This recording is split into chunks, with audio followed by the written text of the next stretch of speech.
Okay, so meron tayong printer dito na hindi kumakain ng papel tulad nito. Yan. Tapos paglabas, nagiging ganyan na siya, marumi. Ang problema lang po niyan is lower feeder. Papakita ko po sa inyo kung paano papalitan. Meron tayong ma-order sa Shopee, TikTok na lower feeder. Basta, paras lang po yung model. Tulad nito, 3210, Epson 3210. Yan. Ganyan po yung itsura ng ating lower feeder. Yan. Ang kadalasang nagiging issue niyan is manipis na yung rubber or ayaw umikot. Kaya hindi niya kinukuha yung papel. So, ang gagawin natin, tanggalin muna natin yung scanner. Yan. Tanggalin yung mga wires. Alisin. Madali lang naman tanggalin yan. Ayan. Susunod, tanggalin natin yung cover. Kuha lang kayo ng screw.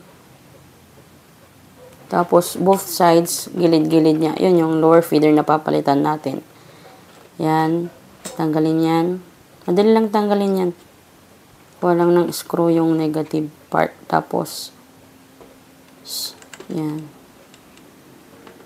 Meron lang kayo dyang tutuklapin. Both sides para matanggal. Yan. Kung first time yung magpalit, yung spring na yan, hindi yan naka-fix dyan. Sa akin kasi naka-fix na. Ginawa ko lang, pinainit ko lang, tapos finix ko na dun sa mismong takip. Kasi pag hindi naka-fix yun, ang hirap ibalik. Mamaya, pag ibabalik nyo na siya, laging natatanggal. Ganun. So, unang gagawin, pagtanggal ng lower feeder, tanggalin yung spring. Yan, yung nakakabit doon mismo. Tanggalin lang yan. Kung ayaw nyo hindi mahila, idaan nyo sa baba. Yan. Yan yung spring. Itago nyo yan kasi pag nawala yan, pagkatapos, yan, itulak nyo lang yan pababa, yung lower feeder. Yan, mahuhulog na. See? Yung sa akin kasi medyo makapal pa pero hindi na siya naikot. Kaya hindi niya kinukuha, hindi niya kinakain yung papel. So papalitan na natin ng bago. Yan yung bagong binili ko sa Shopee. Meron din naman sa TikTok kung gusto niyo, kung trick. Next, itaas niyo yan, may makikita kayong pagsusyutan ng lower feeder. Hindi lang natin mapakita sa video kasi nasa ibaba. Siksik nyo lang yun doon, makikita nyo naman yan, mayroong maliit na pagsusuksukan, tapos i-push nyo lang papatas. Yun, ayun na yung lower feeder natin. Next, ibalik si spring. Yan yung spring na tinanggal natin. Merong hook dyan na maliit sa ating lower feeder, tapos hook din doon sa printer. Madali lang naman mag-shoot. Kadalasan kasi sa mga ganito, pinapadala na agad sa technician. Madali lang naman magpalit ng lower feeder. Kung may budget din naman kayo, then why not? Dalhin sa technician. Pero madali lang, kayang-kaya yan. Next, ibalik yung takip. Yung cover ng ating printer. Huwag kakalimutan si spring. Kung kaya nyo namang ibalik siya nang hindi na i-fix yung spring, sige, go. Pero sa akin kasi, mas madali ko yung ganyan. Tapos hindi nawawala, kaya finix ko na lang siya. Yung spring mismo, pinainit ko lang sa kalan, tapos dinikit ko na mismo dun sa takip. Yan. Yan yung sinasabi ko, mahirap magbalik.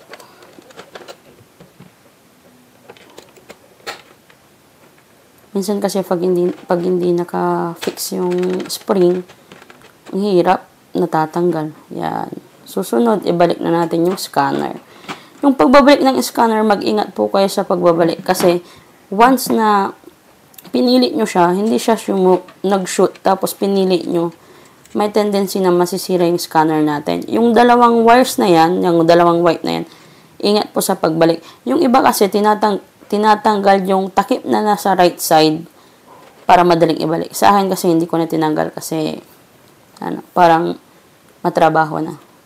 Pero kung di nyo naman ma-shoot siya agad-agad, tanggalin nyo na lang yung cover sa gilid. Natatanggal naman po yun. Yan, medyo nahihirapan ako kasi hindi ko makita. Pag ayaw niyang shoot, huwag niyong ipipilit. Yan, nag-ilaw na ako.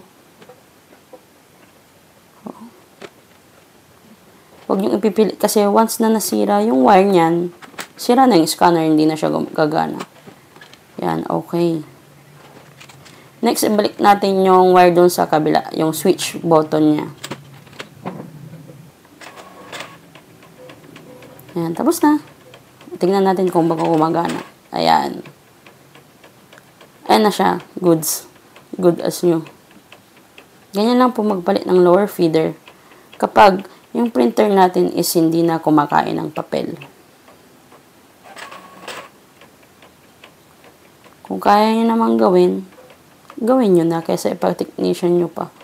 Sisingilin lang kayo ng libo-libo niyan. Check up lang 600, 700, ganun na.